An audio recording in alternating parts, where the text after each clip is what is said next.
Et la Mifa! Aujourd'hui on se retrouve pour une nouvelle vidéo et aujourd'hui on se retrouve pour parler de mon orientation sexuelle. Oui, c'est étrange, mais j'ai reçu énormément de questions sur Instagram suite au fait que j'ai mis un drapeau LGBT dans ma bio, enfin à côté de mon nom sur Instagram, et ça fait un petit peu un wow, une vague de questions qui m'ont dit mais pourquoi t'as un drapeau LGBT, Admissible? Est-ce que c'est parce que tu défends la cause? Est-ce que c'est parce que tu fais partie de cette communauté? Tatati, tatata. Et je vais y répondre aujourd'hui.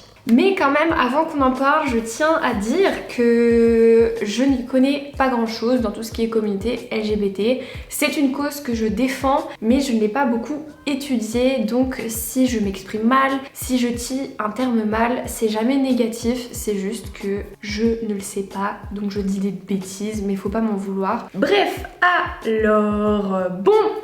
Pourquoi est-ce que j'ai un drapeau LGBT à côté de mon nom? Bon, déjà tout simplement parce que oui, je défends la cause LGBT, je pense que c'est quelque chose qui devrait être reconnu beaucoup plus dans notre société. Il y a déjà des mouvements qui sont en train d'être faits, et il y a déjà des manifestations, il y a déjà un petit peu plus d'acceptation aussi au niveau des gens qui font partie de la communauté LGBTQ+.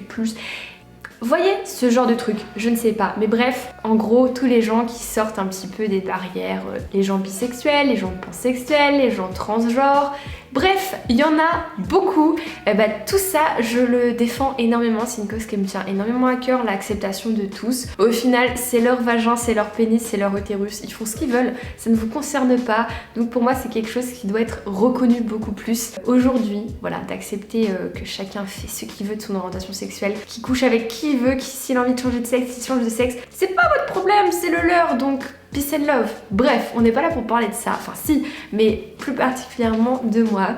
J'ai d'abord cru que j'étais hétérosexuelle, toujours en me posant certaines questions durant toute ma jeunesse. Je ne me suis pas vraiment posé la question si j'aimais juste les hommes, c'est juste que je suis née comme ça, je suis née en 1998 et à cette époque il n'y avait pas encore trop tous ces mouvements, on en parlait peu et je me suis jamais vraiment posé la question jusqu'à ce que je grandisse dans mon adolescence et où j'ai ressenti une certaine attirance pour les filles. C'était pas une attirance sexuelle, c'était une attirance mélangée d'admiration. Je les trouvais belles, je les trouvais sympathiques, je les admirais pour ce qu'elles étaient et je me suis toujours dit est-ce que je les admire ou est-ce que c'est parce que je veux les pécho?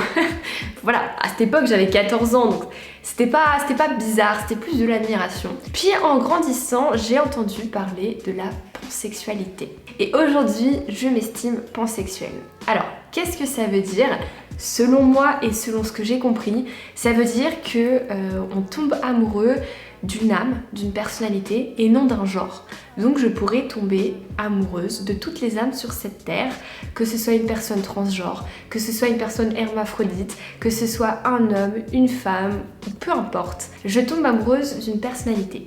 Donc demain, je pourrais très bien sortir avec une femme, je pourrais très bien sortir avec un homme, je pourrais très bien sortir avec une personne transgenre. J'aime quelqu'un pour ce qu'il est et pas pour son sexe, pas pour son genre, pas pour ce qu'il représente, mais tout simplement pour sa personnalité. Je suis une amoureuse de l'amour, je suis quelqu'un qui aime et qui ne compte pas, qui ne regarde pas, je sais pas comment dire, mais voilà. J'ai jamais vraiment eu de relation sérieuse avec une fille, avec une femme.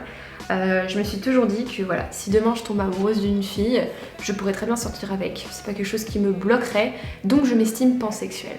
Est-ce que je suis valide du fait que je ne suis pas encore sortie avec des filles? Je ne sais pas, je cherche pas à le savoir. Pour moi, je suis comme ça, je m'accepte comme ça. S'il y en a qui veulent dire ouais mais non Admissible, tu peux pas te décrire comme ci, comme ça, parce que tu n'as pas encore fait ci, ça avec une fille, t'as pas eu de relation, nan.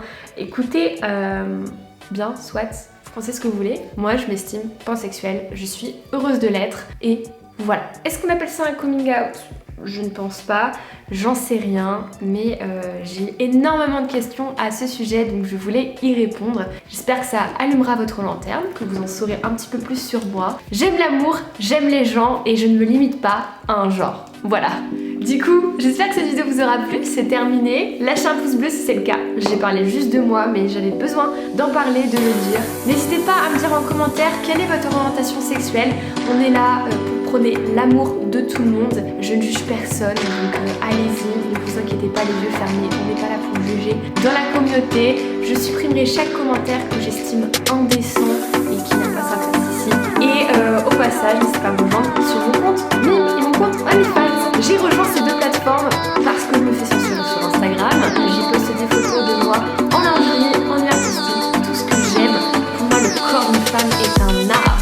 Donc si vous voulez voir mon art, c'est dans la barre de description que ça se passe. Le lien est juste en dessous. Allez-y jeter un coup d'œil, c'est très croustillant. Et puis quand c'est fait, nous